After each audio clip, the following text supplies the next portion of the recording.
Have you ever really wanted something, but it was just out of reach? I'm in that situation myself, and while I may not be tall enough, I'm not going to let that stop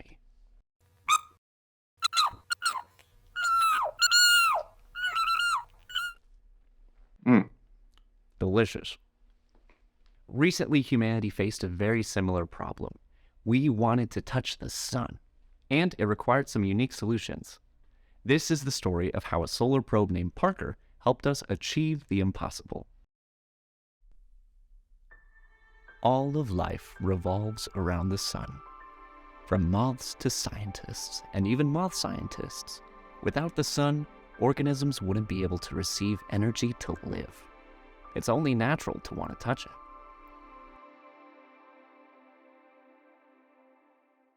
A group of scientists set out to complete the impossible, making physical contact with the sun.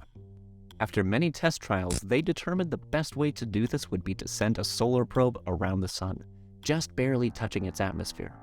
The sun doesn't have a surface like Earth, so touching the upper atmosphere, or the corona, will technically count. The scientists got to work making this magnificent machine and named it Parker.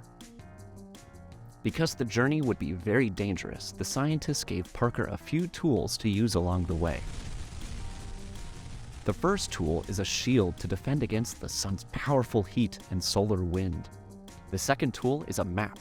The scientists decided that using Venus as a slingshot would help Parker safely get to the sun. The final and most important tool was a memory chip that was to be opened when Parker felt the most alone. With everything prepared, the scientists launched Parker into space. It was sad, but they knew Parker would go on to do great things. It was very lonely in space.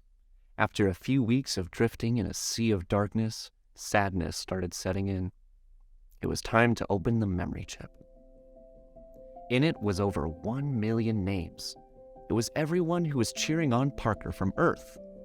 There was also a quote, "Let's see what lies ahead." Knowing that everyone back home had hope gave Parker a boost of confidence. After a short while, Parker reached Venus and was slingshot towards the sun. Hurtling through space, Parker just barely missed the corona. The map led Parker back to Venus, who kept slingshotting Parker towards the sun over and over. And on the fourth try, Venus threw Parker faster than any moth-made object, going 430,000 miles per hour. Parker was sent speeding towards the sun with a million voices cheering. Nearing the corona, heat shield prepared, the time had finally come. After decades of preparation, it was now or never.